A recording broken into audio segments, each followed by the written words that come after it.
tout le monde, j'espère que vous allez bien. Moi, ça va. On se retrouve aujourd'hui du coup pour la fameuse vidéo mensuelle sortie livresque pour le mois de juillet.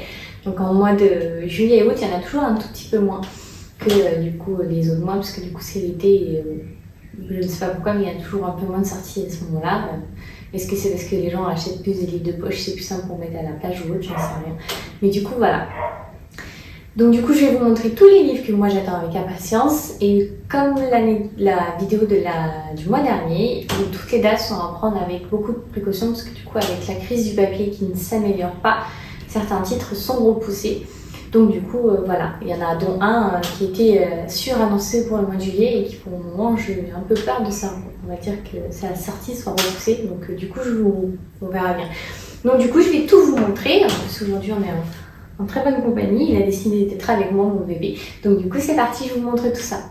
Alors, on commence avec le 6 juillet. Nous avons Grimm Love Lies qui sort, le tome 1 chez Castelmore. Je vous lis le résumé. Anouk envie le joli monde, celui des humains, avec ses belles voitures et ses tenues à la mode, un monde où les gens sont libres d'aller et venir et tomber amoureux. Malheureusement, tout cela lui est inaccessible car elle n'est pas humaine. Anouk est née animale et a été transformée en jeune fille par la sorcière Madame Victoria, qui a fait d'elle sa domestique. Derrière les murs de sa prison parisienne, elle mène une morne existence entre balais et accessoires. Mais lorsque sa maîtresse est découverte gisant dans une mare de sang, Anouk et ses amis s'empressent de fuir avant d'être accusés du crime. Le monde extérieur tant fantasmé devient un lieu hostile, la société secrète de magie à haute s'est déjà lancée à leur trousse, tandis que s'engage dans une course contre la montre pour garder l'apparence humaine, car si Anouk et ses amis échouent à prolonger le sortilège qui les a transformés, ils perdront tout, et s'ils y parviennent, des pouvoirs insoupçonnés pourraient s'ouvrir à eux. Ça a l'air hyper intéressant. Un livre qui a l'air un peu sombre, donc j'ai hâte de voir ce que ça va donner. Le 6 juillet, donc c'est une date, un jour en fait où on a plusieurs... Qu'est-ce qu'il y a, t'es jalouse? Où il y a plusieurs mangas qui sortent. Donc il y a Ice Guy and Cool Girl qui a l'air, honnêtement, j'aime beaucoup la couverture. J'aime beaucoup. On a Qu'est-ce qui cloche avec Secrétaire Kim, du coup le tome 5. Et donc True Beauty, que je continue à faire la collection, le tome 4. J'ai trop hâte de voir de pouvoir le lire parce que je sais comment ça se finit. Et nous avons aussi Crush of Lifetime, le tome 4 qui sort. Donc on continue toute cette belle collection. Ils sortent tous le même jour. Le même jour, nous avons Jade, Fire and Gold qui sort, c'est la maison d'édition Big Bang. La couverture est assez intéressante, j'aime beaucoup. Donc je vous lis le résumé. Dans un empire au bord de la guerre, Anne n'est personne, elle n'a ni passé ni famille. Altan est un héritier perdu qui s'est vu voler son avenir alors qu'il était encore enfant.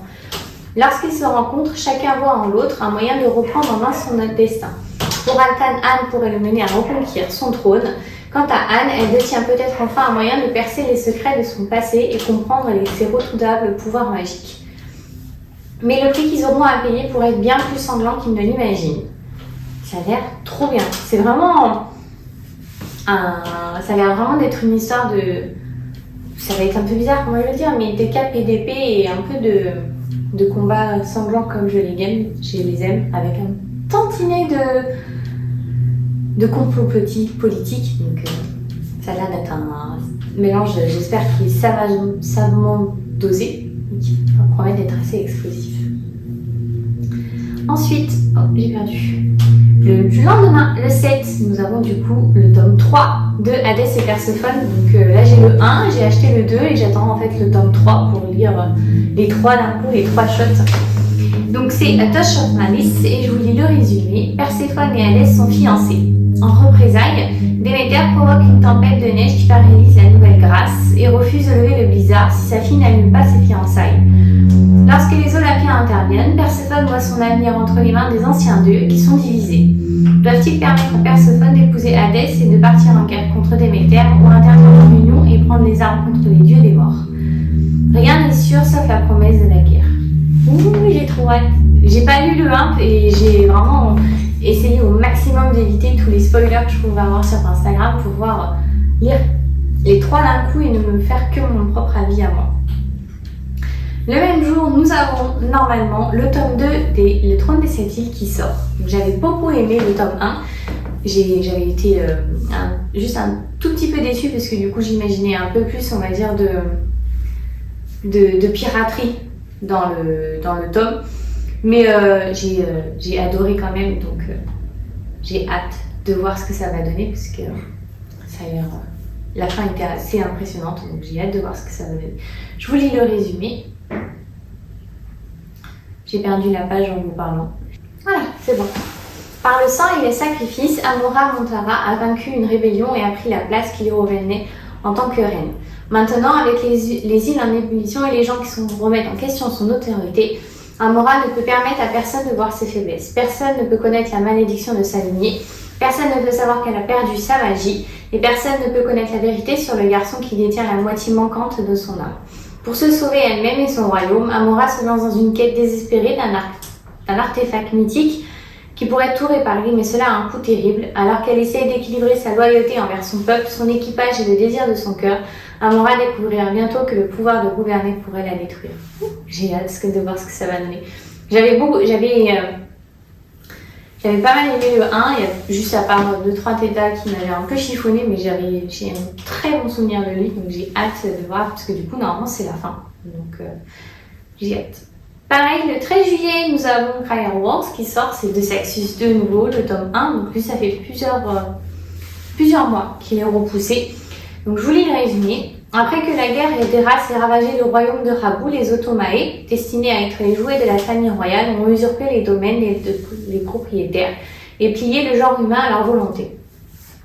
Maintenant, Aya, une servante humaine qui monte dans les rangs de la famille des souverains, rêve de venger la mort de sa famille en tuant la fille du souverain, Lady Cryer. Cryer est fait pour être belle, sans faille et pour perpétuer l'héritage de son père. Mais c'était avant de se marier avec l'énigmatique Sky Kinnock, avant qu'elle ne découvre que son père n'est pas le roi bienveillant qu'elle avait admiré une fois, et plus encore avant de rencontrer Elia. Maintenant, avec l'agitation humaine croissante à travers le pays, les pressions exercées par une reine étrangère et la montée d'un nouveau dirigeant diabolique, Cryer et Elia découvrent qu'il ne peut y avoir qu'un seul chemin vers l'amour, la guerre. J'adore. J'ai trop hâte de le lire, ça fait un moment qu'il me fait de l'œil, donc j'espère réellement qu'il va sortir ce mois-ci. Et nous avons normalement aussi le 13 juillet, du coup, le tome 2 de From Blood and Osh, un royaume de chair et de feu, pareil, qui est annoncé et qui a été de nombreuses fois, on va dire, repoussé. Donc on verra bien. Je vous lis le résumé. L'amour est-il plus fort que la vengeance, une trahison? Tout ce en quoi Poppy a toujours cru est un mensonge, y compris l'homme dont elle est tombée amoureuse. Poussée parmi ceux qui la voient comme un symbole d'un royaume monstrueux, elle sait à peine qui elle est sans le voile de Maiden, mais ce qu'elle sait, c'est que rien n'est aussi dangereux pour lui que pour elle.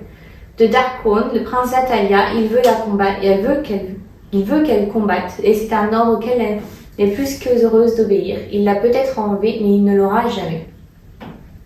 Castel Danaer est connu sous de nombreux noms et visages. Ses manchons sont tout aussi séduisants que son toucher, ses vérités aussi sensuelles que morsures. Et Poppy sait qu'elle ne doit pas lui faire confiance. Il a besoin d'elle vivante et en bonne santé, en un seul morceau pour atteindre ses objectifs. Mais il est le seul moyen pour elle d'obtenir ce qu'elle veut, retrouver son frère Ian et voir par elle-même s'il est devenu un ascendant sans âme. Travailler avec Castel, plutôt que contre lui, représente de gros risques. Il la tente à chaque respiration tout en offrant ce qu'elle a toujours voulu. Il a des projets différents pour elle, ceux qui pourraient l'exposer à un plaisir inimaginable, et donc, et une douleur insondable. Des plans qui la forceront à regarder au-delà de tout ce qu'elle pensait savoir d'elle-même et de lui. Des plans qui pourraient lier leur vie de manière inattendue auquel aucun royaume n'est préparé. Et elle est bien trop téméraire et trop affamée pour résister à la tentation. Un secret, mais l'agitation augmente à Atlantia alors que ses habitants attendent le retour de leur prince. Les murmures de la guerre sont devenus plus forts et Poppy est au cœur de tout cela. Le roi veut l'utiliser pour envoyer un message.